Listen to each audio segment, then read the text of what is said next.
Welcome back to English 301. I'd like to say a few things before I begin to talk about diagramming pedestals. We haven't been able much to talk about the value of diagramming, what it's useful for.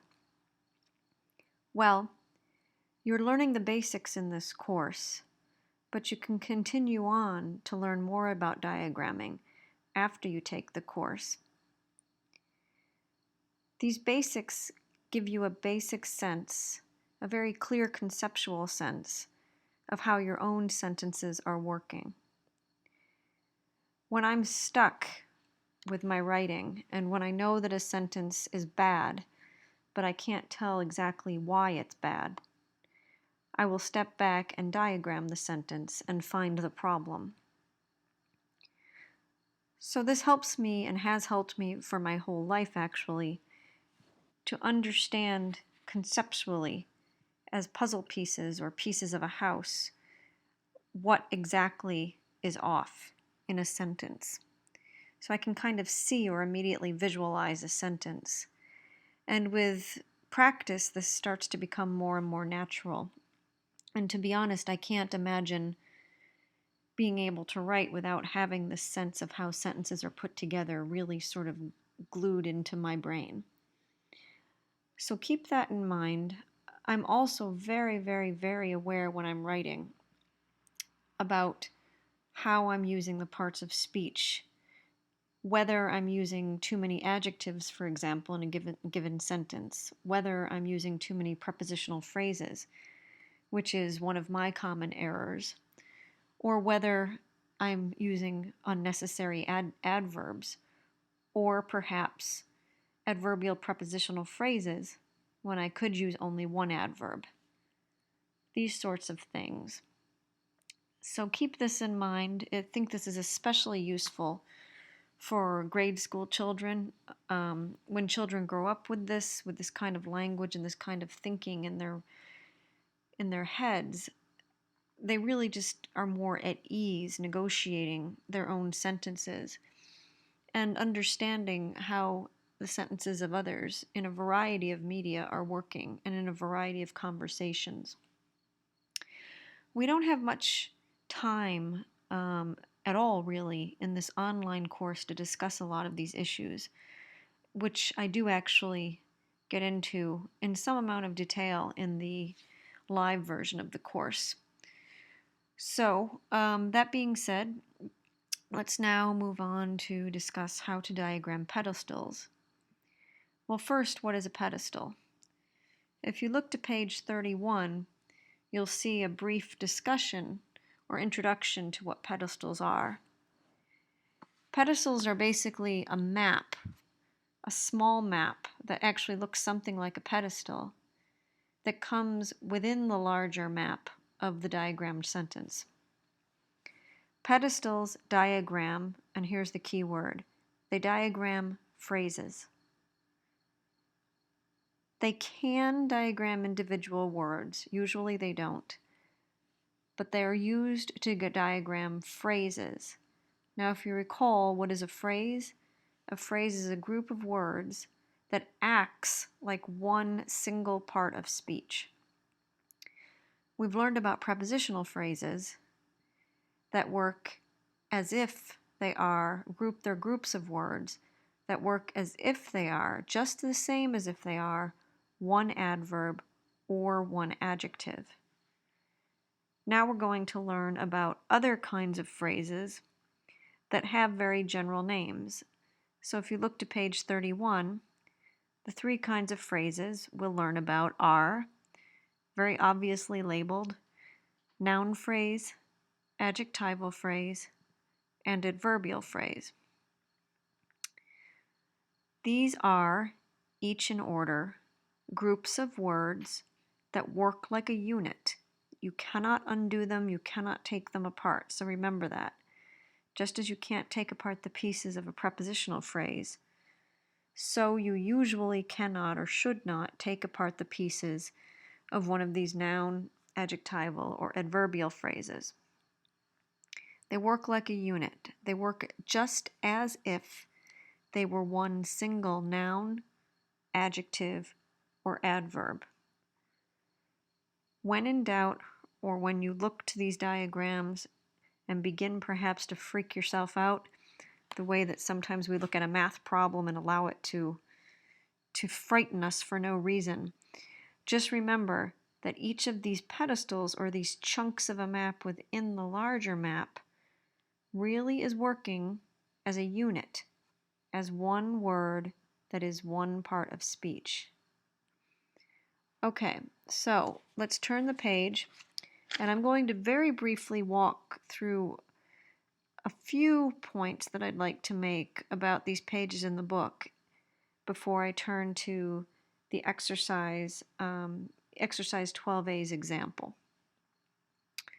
So if you look to page 32, the first example, we see the dog likes to eat food wet. Before you do anything, as you know now in this course, you must diagram the parts of speech. Label.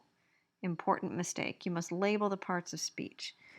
That is always the first thing that you do. So we would label these parts, and you can see, looking at the diagram, what the parts are. But we have an adjective, the, dog noun, likes transitive verb, and then we have to eat. Finally, we really see why you need to know that to eat is actually a noun. At least in this case. It's always some kind of noun, but it can work as an adverb, an adjective, and so on. So this is to eat, which is a noun, what we can call an infinitive noun, that is also an infinitive verb. An infinitive verb is a noun. Again, this noun can work as other parts of speech, for example, an adverb. But right now, it's simply working as a noun. It is the name of an activity.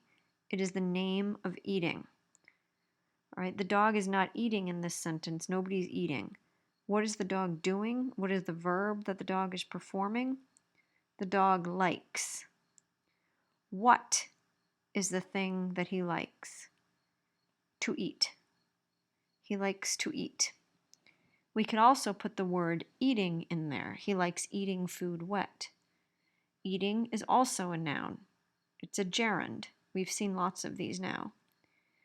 But this is precisely why you need to know about these special kinds of nouns that are made from verbs. That are, and I can't say it enough, still nouns. Nouns that retain some verbal qualities, but that are still nouns. So he likes eating. We could have simply ended the sentence with the dog likes to eat or the dog likes eating. In which case we would simply have the pedestal that you see on page 32 with the to eat. And this is simply what you need to know about how to diagram a pedestal. You draw it exactly as I did on the page. And then you write in your noun, in the noun phrase, exactly the way that I have. It looks something like a space for a prepositional phrase, but it has a curved line underneath the words to eat, which indicates that in fact it is not a prepositional phrase, but some kind of other part of speech, in this case a noun. That's simply the way that it's done. If we were to write to eat without that curved line underneath, that would suggest that to is a preposition and eat is some kind of noun on its own, which is not in fact the case. To eat is the noun, and then to eat what? This is where the noun retains some of its verbal qualities. It is a noun that has or retains some of its transitive qualities as a verb. Eat, in this case, is a transitive verb that has been formed into to eat, the noun. So to eat what? There's that transitive verb quality that remains in this noun. To eat what? And we have a small direct object within the larger direct object of the sentence. To eat food, what kind of food? Wet food. And there's the adjective. Again, This makes perfectly clear logical sense if you follow through step by step and don't jump ahead and don't jump to food or jump to eat or shove things in randomly. You go step by step. Diagram the parts of speech. I keep saying diagram, sorry about that. Identify the parts of speech. Find your subject, and then find your main verb and the predicate. Decide what kind of verb you have in the predicate. It is here a transitive verb, which means you need a direct object. And then look for your object. In this sentence, if you had identified the parts of speech correctly, you would see that to eat is the noun in the sentence, and that to eat is the name of the activity that the dog likes, and is therefore your direct object. Until you've seen these pedestals, you might not have known what to do with this object, or how to diagram it, or what to do with the word food, but now you do. If you look to the bottom of page 32, there is diagrammed a sentence in which I use the word eating instead of to eat. Eating is a noun. It is a gerund in this case. The dog likes here, same thing, eating. Written on a line that looks almost like a prepositional phrase line, but that has that curved underneath. Eating when, in the morning, eating his food, and so on. Okay, look to page 33 very quickly. Here we will see participles. If you remember, participles are adjectives that are made from verbs. These are adjectives, but these are used to make adjectival phrases because they are adjectives. They begin with adjectives. There are two ways on this page to diagram the sentence, the saleswoman trying too hard irritated her customers. Or in the first case, trying too hard, the saleswoman irritated her customers. You have to first diagram I said it again, sorry, identify the parts of speech. You might mistakenly label trying as a verb, but nobody is performing the act of trying in this sentence. Trying is not a complete verb. If I wanted to use that word as a verb to describe something that I'm doing at the moment, I would have to say, I am trying. In the past, I would have to say, I was trying. If the woman at this moment in the sentence really were performing the act of trying, she would have to be saying something, we would have to say something like, the saleswoman is trying, and so on. It's not a complete verb, because it's not a verb. Trying here is an adjective. Which woman? The trying woman. That's the way that you need to think about it. So review participles. Participles are adjectives made from verbs. Here then, in the diagram, is how you would insert those. These are forms of pedestals. You put the adjective first. Let's look to the bottom example first. Put the adjective on the pedestal, on that slanted line. Trying what? Too hard. The adverbs go right underneath the adjective, exactly where you'd expect them to go. That's one way to diagram that sentence to give us the logic of it. Which woman? The saleswoman. And then you could think of it this way, the trying too hard woman.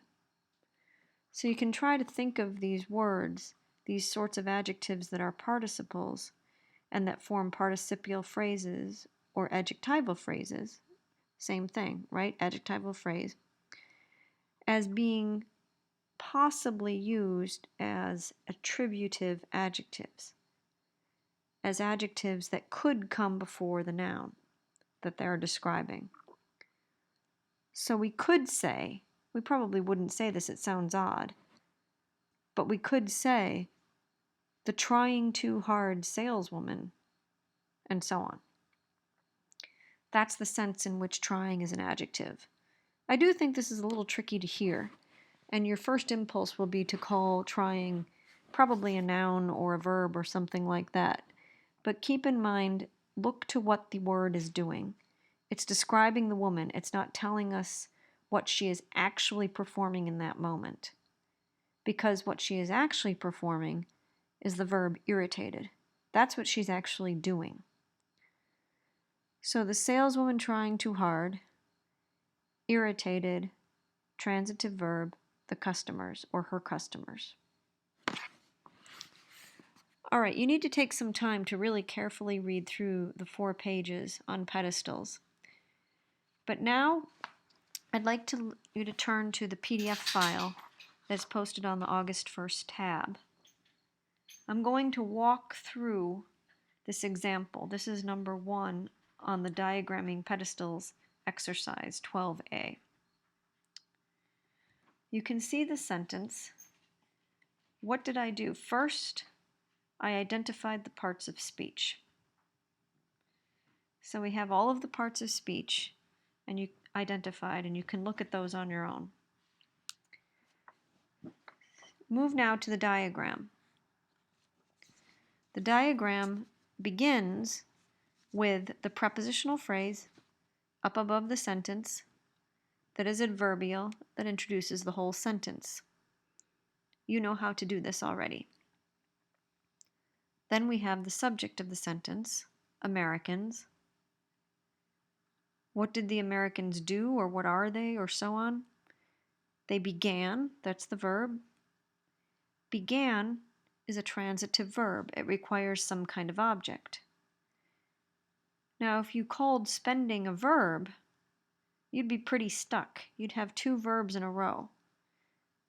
You wouldn't have an object. You wouldn't have some kind of thing that the Americans began. You wouldn't have the name of an activity. So you'd be stuck.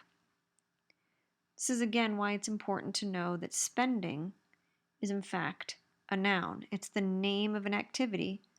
In this case, it is the name of the activity that the Americans began in the 20th century.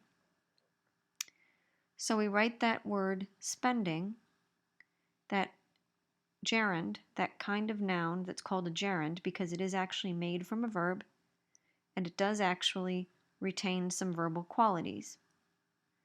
They began what? Direct object? Spending. That's the thing. Think of it that way. It's a thing. It's an object. That's the thing they began. And spending what? Beyond their means. Beyond their means describes the way in which the spending occurred, that activity of spending. It's adverbial, describing, you might say, wait a minute, describing a noun? An adverb describing a noun? Not exactly. The adverbial phrase, beyond their means, adverbial prepositional phrase, appeals to, or as I put on the page here, the verbal quality of the noun. This is why it's important to know and to remember that there are these 2 special kinds of nouns made from verbs, the gerund and the infinitive noun, that retain some verbal qualities. I can't say that often enough, so remember that. So an adverbial phrase can point to these special kinds of nouns because the adverbial phrases in this case, in this kind of case, is appealing to the verbal quality that that noun retains. Okay, proceed slowly through the exercises. Never skip identifying the parts of speech. And go back and forth. When you hit a bump, if you see something in the diagram that doesn't make sense, or you don't feel that you have an object, or you're missing something, go back and check your parts of speech. This is the way that the parts of speech and the sentence parts work together. They help you to check your work in a certain sense and to say things that aren't sort of falling off the wall in some way. So good luck. Again, don't let yourself get freaked out by what some of these diagrams might look like or by the lengths of some of the sentences. You know how to do all of this. You just need some practice with this new material. And as a reminder, the diagramming questions material and the diagramming pedestals material will not show up until the final exam. It will not be on exam 3. None of that material will be. So you've got another week and a half to practice, and you'll be doing a lot of practice with pedestals over the next several days. Okay, contact me if you have questions, and good luck.